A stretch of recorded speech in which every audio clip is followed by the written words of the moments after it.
Roman Empire is falling and the Dark Ages have begun. Brutal nomadic raiders from the steppes of Central Asia have come to destroy the struggling empire and lay waste to anything in their path. Thus, the stage is set for Total War Attila, a deeply complex strategy game set in 395 AD that emphasizes political espionage and large-scale battles. The Romans now find themselves so beset that the empire itself has split in two. Attila can be overwhelming to new players and even Total War veterans. Thankfully, the tutorial campaign does a great job of simultaneously refreshing franchise essentials while introducing the new mechanics. Advisors will give you tips depending on the situation, and objectives such as sacking towns or building farms gives you meaningful goals toward victory. Olbia's defenses must hold against the Ostrogoth attack if the Visigoths are to survive. The Grand Campaign puts you in the role of one of the game's 10 factions over the course of decades. Depending on your choice, victory conditions and playstyle will vary considerably.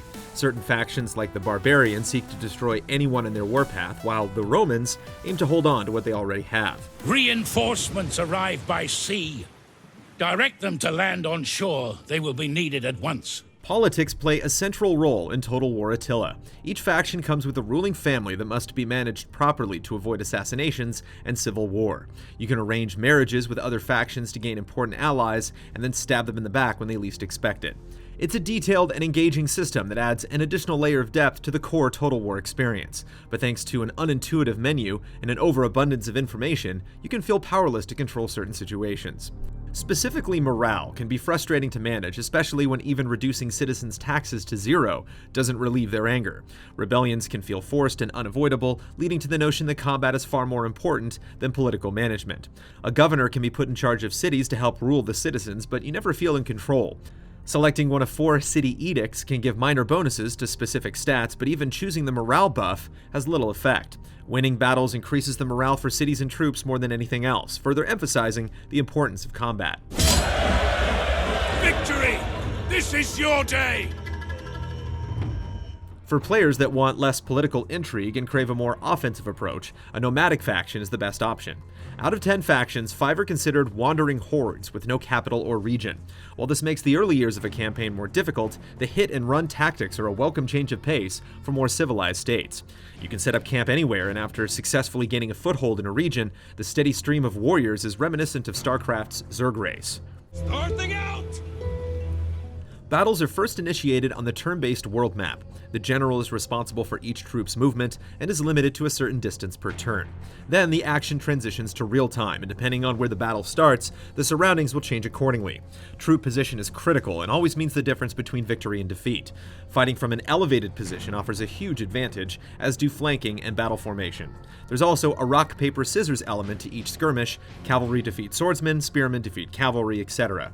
It's a lot to manage, but the attention to detail is welcome. When a small group defeats a large army thanks to superior movement and tactics, there's an encouraging sense of accomplishment. If you choose to forego the real-time battles, there is an auto-resolve feature that calculates army size and location to determine the victor.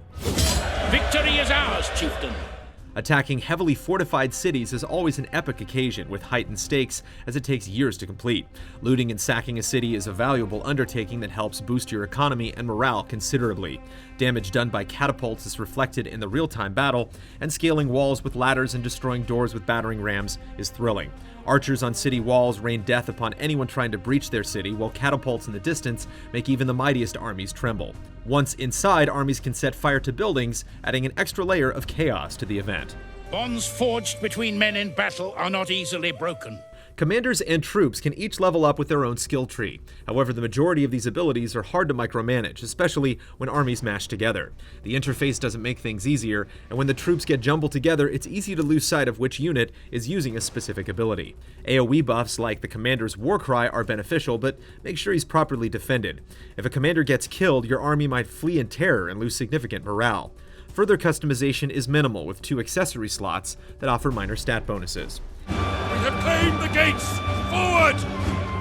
The quick battle option is a great way to fight without having to worry about building an army or nurturing political relationships. You can choose the army size, location of the engagement, and the type of battle, including ambushes and naval battles. It's a perfect stress-free environment to practice different unit compositions, formations, and tactics if you're struggling in the campaign. Additionally, there are 10 historical battles ranging from the naval siege at Cartagena to the religious rebellion at the Frigidus River. Cutscenes add context to these events, and knowing these battles actually happened thousands of years ago adds an extra level of gravitas to the proceedings. Defeating the Romans at Cartagena would surely end their ambitions of reconquering Africa. Performance is an issue, even on well-equipped PCs. Ending a turn is always met with drastic stuttering as the game simulates the other faction's moves, and zooming in on massive battles is far more taxing than the bird's eye view. While conflicts are gorgeous to look at up close, environments look far less detailed. Yeah! To say Total War Attila is complex would be an understatement. At times it can feel like you're studying for a final exam. If you manage to get past the steep learning curve, however, Total War Attila is a rewarding historical strategy game. There's a wide range of possibilities on the battlefield, and conflicts are a marvelous sight to behold. Unfortunately, a few technical problems and an insignificant political system hold it back from greatness.